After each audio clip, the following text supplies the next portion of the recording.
Halo, selamat pagi Bapak Ibu dan Saudara yang dikasihi oleh Tuhan. Sungguh senang sekali kita boleh memasuki minggu yang baru, dan kiranya semangat dan sukacita selalu ada dalam hati kita. Mari kita membaca firman Tuhan dari kitab Kejadian pasal 49. Demikian. Kemudian Yakub memanggil anak-anaknya dan berkata, "Datanglah berkumpul supaya kuberitahukan kepadamu apa yang akan kamu alami di kemudian hari. Berhimpunlah kamu dan dengarlah. Ya anak-anak Yakub, dengarlah kepada Israel ayahmu. Ruben, engkaulah anak sulungku, kekuatanku dan permulaan kegagahanku. Engkaulah yang terutama dalam keluhuran, yang terutama dalam kesanggupan. Engkaulah yang membual sebagai air, tidak lagi engkau yang terutama, sebab engkau telah menaiki tempat tidur ayahmu. Waktu itu engkau telah melanggar kesuciannya. Dia telah menaiki peniduranku. Simeon dan Lewi bersaudara, senjata mereka ialah alat kekerasan. Janganlah kiranya jiwaku turut dalam permufakatan mereka. Janganlah kiranya rohku bersatu dengan perkumpulan mereka. Sebab dalam kemarahannya mereka telah membunuh orang, dan dalam keangkaraannya mereka telah memotong urat keting lembu. Terkutuklah kemarahan mereka, sebab amarahnya keras. Terkutuklah keberangan mereka, sebab berangnya bengis. Aku akan membagi-bagikan mereka di antara anak-anak Yakub dan menyerahkan mereka di antara anak-anak Israel. Yehuda, engkau akan dipuji oleh saudara-saudaramu.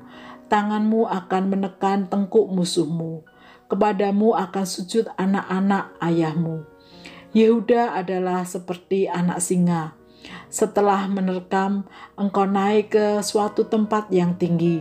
Hai anakku, ia meniarap dan berbaring seperti singa jantan atau seperti singa betina. Siapakah yang berani membangunkannya? Tongkat kerajaan tidak akan beranjak dari Yehuda, ataupun lambang pemerintahan dari antara kakinya, sampai ia datang yang berhak atasnya. Maka kepadanya akan takluk bangsa-bangsa. Ia akan menambatkan keledainya pada pohon anggur dan anak keledainya pada pohon anggur pilihan. Ia akan mencuci pakaiannya dengan anggur dan bajunya dengan darah buah anggur.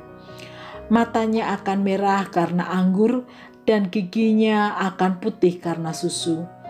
Sebulon akan diam di tepi pantai laut. Ia akan menjadi pangkalan kapal dan batasnya akan berisi dengan Sidon. Isakar adalah seperti keledai yang kuat tulangnya, yang meniarap di apit bebannya. Ketika dilihatnya bahwa perhentian itu baik dan negeri itu permai, maka disendengkannyalah bahunya untuk memikul, lalu menjadi budak rodi. Adapun Dan, ia akan mengadili bangsanya sebagai salah satu suku Israel. Semoga Dan menjadi seperti ular di jalan, seperti ular beludak di denai yang memakut tumit kuda, sehingga penunggangnya jatuh ke belakang. Aku menanti-nantikan keselamatan yang daripadamu, ya Tuhan.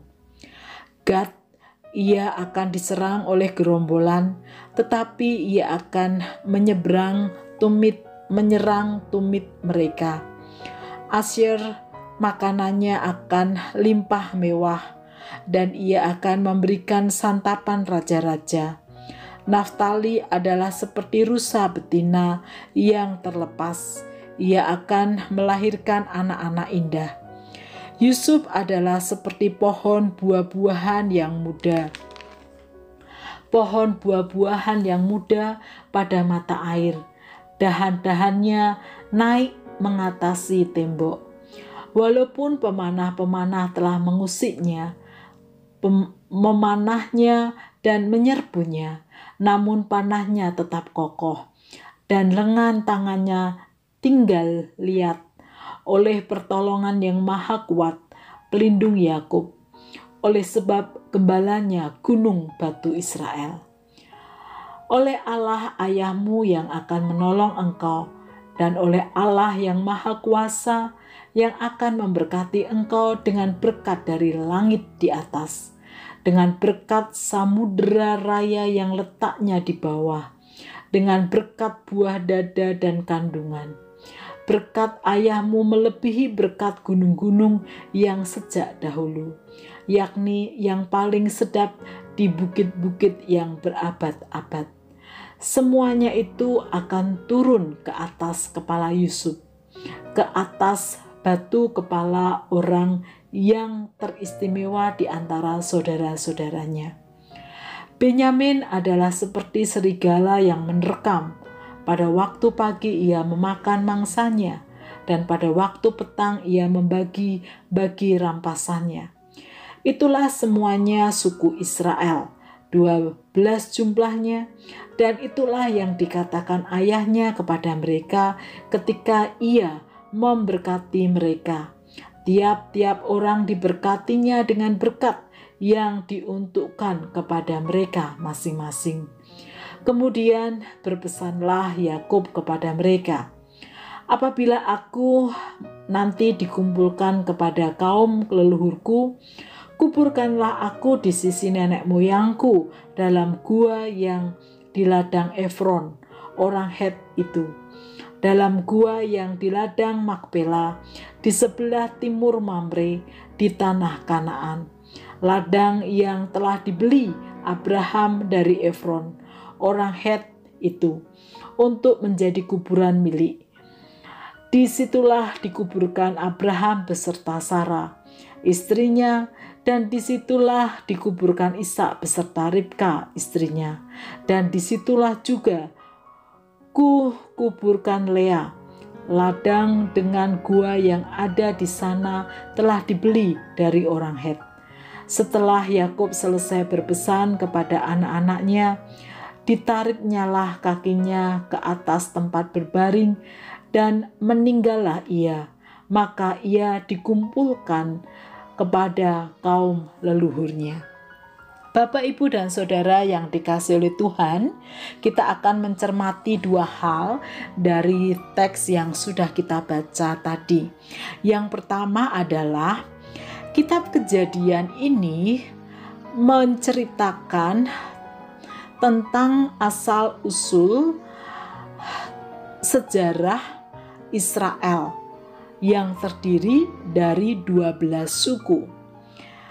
Sejarah tersebut dimulai dari Nuh, kemudian Sem, kemudian Nahor, kemudian Terah, lalu Abraham, kemudian Ishak, kemudian Yakub atau yang disebut Israel. Dari Israel inilah muncul 12 suku dari 12 anak laki-lakinya, yaitu Ruben, Simeon, Lewi, Yehuda, Sebulon, Isakar, Dan, Gad, Asyer, Naftali, Yusuf, dan Benyamin. Dari 12 anak Israel inilah kemudian menjadi cikal bakal dari suku Israel atau bangsa Israel yang terdiri dari 12 suku.